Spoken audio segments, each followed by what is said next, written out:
বন্ধু বান্ধৱীসকল, কি খবৰ সকলোৰে? আশা কৰোঁ সকলোৰে ভালেই। আজি বহুদিনৰ মূৰত এটা ঝুমাৰ আনবক্সিঙৰ ভিডিঅ' লৈ আহিছোঁ। ভিডিঅ'টো চাব, কেনেকৈ ফিটিং কৰিব লাগে সকলোবোৰ এই ভিডিঅ'টোত দেখুৱাম। ঠিক এনেদৰে পোৱা যায় সকলোবোৰ বস্তু আৰু খোলা মেলাকৈ আহে, নিজে ফিটিং কৰিব লাগিব। তো কেনেকৈ ফিটিং কৰিব কি কথা মই দেখুৱাই আছোঁ। এইটো এটা ৰাউণ্ড শ্বেপত আহিব আৰু লগতে এইখিনি ৰিং হয় আৰু এইটো ডাঙৰ ৰিং আৰু এইটো এটা সৰু ৰিং হয় আৰু এইটো ওপৰত লগাবৰ বাবে। আৰু লগত এইখিনি হৈ গ'ল, এইখিনি ইয়াৰ ভিতৰত বোধ হয় ক্ৰিষ্টেলখিনি আছে। কাটি পেলাই চাওঁ আমি। হয়, ইয়াৰ মাজত ক্ৰিষ্টেলখিনিয়ে আছে। ফটোত দেখুওৱাৰ দৰে দেখা পাইছে। এনেকৈ সকলোবোৰ আমি ফিটিং কৰি লগাব লাগিব।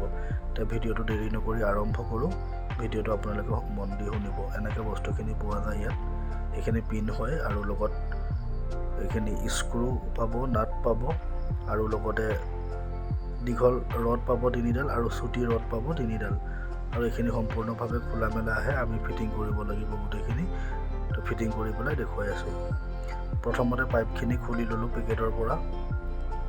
ইয়াত পাইপত দেখিছে এইটো এটা স্ক্ৰু এটা লাগি আছে। স্ক্ৰুটো আমি এই ৰাউণ্ড যিটো আছে ইয়াত দেখিছে মাজে মাজে হোল্ড আছে। হোল্ডৰ ভিতৰত আমি এইখিনি মিলাই পেলাই লগাব লাগিব। পাইপডাল এনেকৈ সোমোৱাই দি এনেকৈ মিলাই পেলাই এইটো এনেকৈ উলিয়াব লাগিব। তাৰপিছতে এইটো নাটৰ যিটো পেকেট আছে ইয়াৰ পৰা নাট উলিয়াই পেলাই আমি টাইট কৰিব লাগিব। তো ঠিক এনেদৰে সম্পূৰ্ণ গোটেইখিনি লগাব লাগিব আৰু লগাই দেখাই আছোঁ আপোনালোকক। এয়া সম্পূৰ্ণকৈ লগোৱা হৈ গ'ল। এতিয়া ভালকৈ টাইট কৰা নাছিলোঁ যিহেতু, এতিয়া ভালকৈ টাইট কৰিব লাগিব। প্লাছ দি পেলাই হওক বা বেলেগ বস্তু দি আপোনালোকে বেলেগ ৰেঞ্চ লৈ পেলাই আপোনালোকে এনেকৈ টাইট কৰিব গোটেইখিনি। টাইট কৰি লৈ বাকী আগৰখিনি দেখুৱাই আছোঁ। সম্পূৰ্ণ টাইট হোৱাৰ পিছত ভালকৈ চাব। কোনোবাডাল পাইপ যদি এনেকৈ বেকা হৈ আছে, হাতেৰে এনেকৈ চিধা কৰি ল'ব। মই চিধা কৰি লওঁ।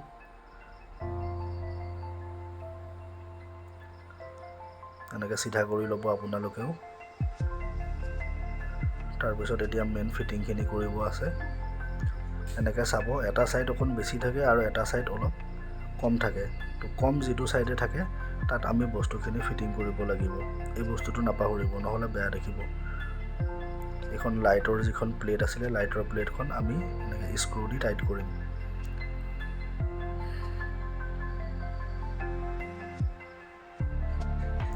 এইখিনি ভালকৈ টাইট কৰি লৈ পেলাই বাকী কামখিনি আগুৱাব পাৰিম আমি।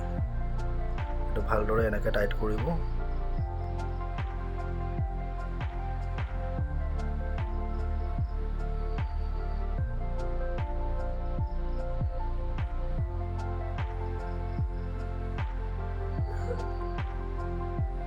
টাইট কৰি হোৱাৰ পিছত যিডাল শিকলি পাইছিলে ওপৰত ওলমাবৰ বাবে, সেইডালো ভালকৈ টাইট কৰিব।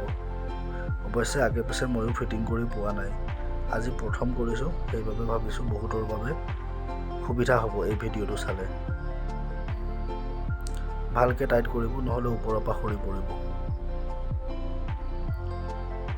শিকলিডাল ফিটিং হোৱাৰ পিছত এনেদৰে দেখা যায়।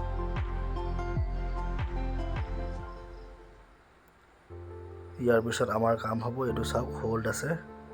এইটো এটা হোল্ড, এইকেইটা বাহিৰৰ হোল্ড হয়। এইটো এটা হোল্ড, ঠিক এনেকৈ 3টা পাব। এইটো এটা আৰু ভিতৰৰ হোল্ডকেইটাও দেখাই আছোঁ লগত। এইকেইটা থাকিব ভিতৰৰ ফালে, প্ৰথমৰকেইটা আছিল বাহিৰৰ ফালে। তো ইয়াত আমি যিকেইডাল ৰড আহিছিল লগত, ৰডকেইডাল ভালকৈ টাইটকৈ স্ক্ৰু দি ফিটিং কৰিব লাগিব। স্ক্ৰু টাইট কৰি তো ভিতৰৰ ফালে আপোনালোকে দীঘল যিকেইডাল ৰড আছে দীঘলকেইডাল লগাব আৰু বাহিৰৰ ফালে চুটিকেইডাল লগাব লাগিব। তো দীঘলকেইডাল মই লগাই লওঁ, লগাই পেলাই বাকীখিনি আগুৱাম।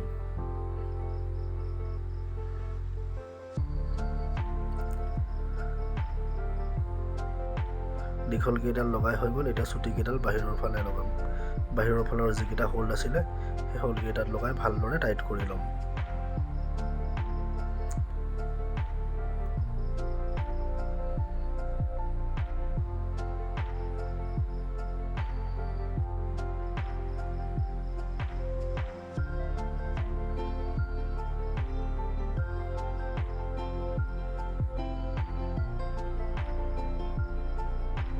এতিয়া টাইট কৰি প্ৰায় হৈয়ে গৈছে।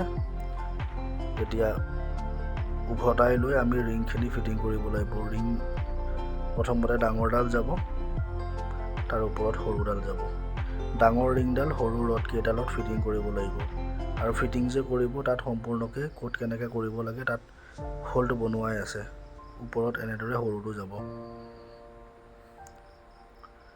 আৰু ফিটিং কৰাৰ সময়ত ইয়াত চাব বহুতখিনি হোল্ড আছে। তাৰ মাজত যিকেইটা হোল্ড অলপ ডাঙৰ দেখা পাব, যেনে এইটো হৈ গ'ল, তেনেকৈ 3টা থাকিব তিনিফালে, যেনে এইটো এটা দেখাইছোঁৱেই আৰু তাৰ পিছৰটো দেখাই আছোঁ। এইটো এটা ডাঙৰ হোল্ড আৰু এইটো এটা ডাঙৰ হোল্ড। ইয়াতে স্ক্ৰুখিনি লগাব, লগাই টাইট কৰিব লাগিব ভালকৈ। এইটো এতিয়া এনেদৰে মই টাইট কৰি লওঁ ভালকৈ, এনেকৈ আপোনালোকেও কৰি ল'ব। ভালকৈ টাইট কৰি ল'ব। প্ৰথমতে ডাঙৰডাল হোৱাৰ পিছত সৰু ৰিংডাল। ডাঙৰডাল হৈ গ'ল, এতিয়া সৰুডাল ফিটিং কৰিম। ঠিক তেনেদৰেই আগত যেনেকৈ কৰিছিলোঁ ছেম তেনেকৈ কৰিব লাগিব।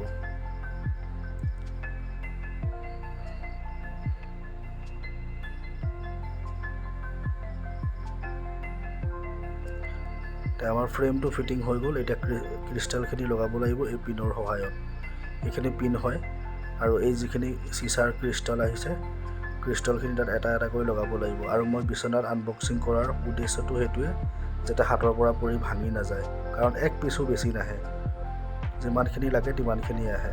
এনেকৈ লগাই পেলাই খালি বেকা কৰি দিলেই হ'ল।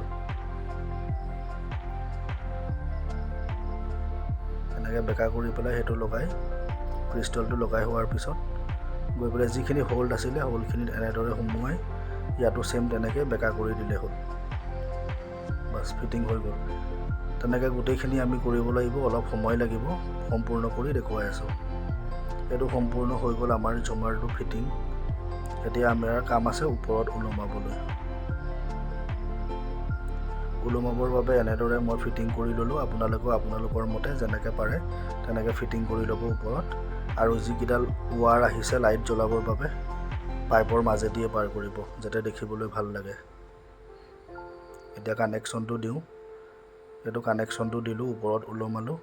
কেনেকুৱা লাগিছে এবাৰ জনাবচোন। অলপ কঠিন হয়, কিন্তু ভালদৰে যদি ভিডিঅ'টো চাই তেতিয়াহ'লে সম্পূৰ্ণ বুজি পাই যাব। যদি ভিডিঅ'টো চাই ভাল লাগিছে তেতিয়াহ'লে ভিডিঅ'টো লাইক কৰিব, কমেণ্ট কৰিব আৰু ছাবস্ক্ৰাইব কৰিবলৈ নাপাহৰিব। বহুত কষ্ট লাগে এনেদৰে ফিটিং কৰিবলৈ। তো আজিৰ ভিডিঅ'টো ইমানেই আছিলে। ধন্যবাদ।